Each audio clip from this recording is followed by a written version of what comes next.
नीतीश कुमार का इस्तीफा और राज्यपाल आरिफ मोहम्मद खान की अचानक विदाई। क्या बिहार में सत्ता परिवर्तन के पीछे कोई बहुत बड़ा खेल खेला गया है? बिहार और बंगाल की कमान अब सेना और आईबी के हाथों में। क्या मोदी सरकार बंगाल और बिहार के कुछ हिस्सों से बनाएगी केंद्र शासित प्रदेश? बिहार के पूर्व विधानसभा अध्यक्ष नंद किशोर यादव भी बनाए गए राज्यपाल। एक नीतीश को हटाने के लिए कितने पापड़ बेलने पड़े बीजेपी को? बिहार की सियासत में आज जो कुछ भी हुआ उसने पूरे देश के राजनीतिक पंडितों के होश उड़ा दिए। मुख्यमंत्री नीतीश कुमार का इस्तीफा और उसी दिन राज्यपाल आरिफ मोहम्मद खान का पद से हटना कोई सामान्य इत्तेफाक नहीं है। एक ही दिन बीजेपी ने कई सरप्राइज दिए। कुछ तो अब यहां तक कह रहे हैं कि उत्तर प्रदेश में भी सरप्राइज देने की तैयारी है, लेकिन ऐसे लोग भूल गए कि उत्तर प्रदेश में योगी आदित्यनाथ बैठे हैं। सूत्रों की माने तो बिहार में नेतृत्व परिवर्तन की जो गुप्त पटकथा लिखी गई थी उसे हकीकत में बदलने का काम पर्दे के पीछे से आरिफ मोहम्मद खान ने ही पूरा किया है। हैरानी की बात यह है कि अपना मिशन पूरा करते ही खान साहब को पद से हटा दिया गया और उन्हें कहीं और भेजा भी नहीं गया। राजनीति के गलियारों में चर्चा तेज है कि आखिर खान साहब को कोई इनाम क्यों नहीं मिला? क्या उनका काम खत्म हो गया है या फिर कहानी में ऐसा कोई मोड़ आया जिससे अभी तक जनता से छिपाया जा रहा है? इसी के साथ दिल्ली से लेकर पटना तक एक नई चर्चा ने जोर पकड़ लिया है कि क्या आरिफ मोहम्मद खान अब राज्यसभा में उपसभापति हरिवंश की जगह लेंगे? इस पूरे घटनाक्रम के पीछे एक बहुत बड़ी साजिश या रणनीतिक तैयारी की बू आ रही है। केंद्र सरकार ने जिस तरह राज्यपालों की अदला बदली की है उसने सबको चौंका दिया है। दिल्ली के उपराज्यपाल विनय कुमार सक्सेना को लद्दाख भेज दिया गया है। तरनजीत सिंह संधू अब दिल्ली के नए उपराज्यपाल होंगे। शिव प्रताप शुक्ला को हिमाचल प्रदेश से हटाकर तेलंगाना की कमान दी गई है। जिष्णु देव वर्मा अब महाराष्ट्र के राज्यपाल होंगे और नंद किशोर यादव को नागालैंड भेजा गया है। लेकिन सबसे ज्यादा ध्यान खींचने वाली नियुक्ति बिहार और पश्चिम बंगाल की है। बिहार में लेफ्टिनेंट जनरल सैयद अता हसनैन को राज्यपाल बनाया गया है, जो सेना के एक रिटायर्ड ऑफिसर हैं। वहीं पश्चिम बंगाल में आर एन रवि को भेजा गया है, जो आईबी के पूर्व अफसर रह चुके हैं। बिहार और बंगाल जैसे राज्यों में सेना और आईबी के दिग्गजों को राज्यपाल बनाकर भेजना किसी बड़े ऑपरेशन का संकेत दे रहा है।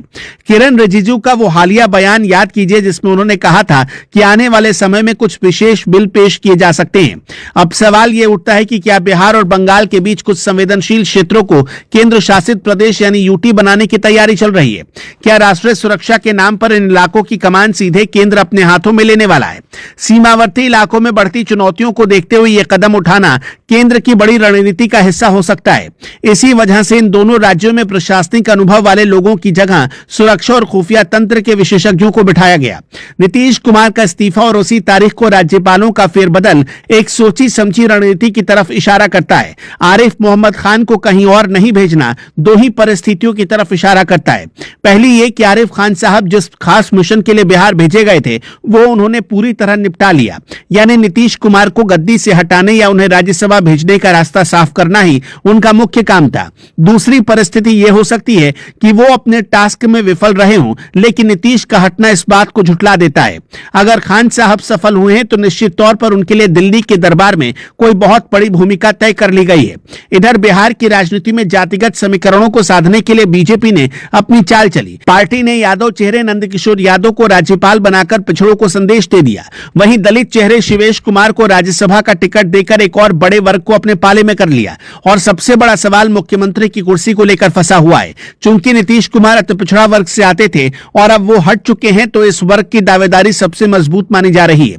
अगर बीजेपी अति पिछड़ा वर्ग को नजरअंदाज करती है तो राज्य में असंतोष की लहर उठ सकती है। सामान्य वर्ग का मुख्यमंत्री देने का साहस शायद ही पार्टी इस माहौल में कर पाए, क्योंकि चुनाव नजदीक है।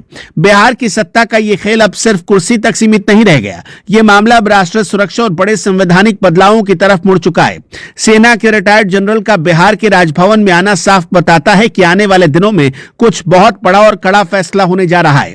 क्या बिहार के कुछ जिलों को मिलाकर एक नया प्रशासनिक ढांचा तैयार किया जाएगा? क्या सीमावर्ती इलाकों में सेना की सक्रियता बढ़ाने के लिए राज्यपाल के जरिए सीधी निगरानी रखी जाएगी?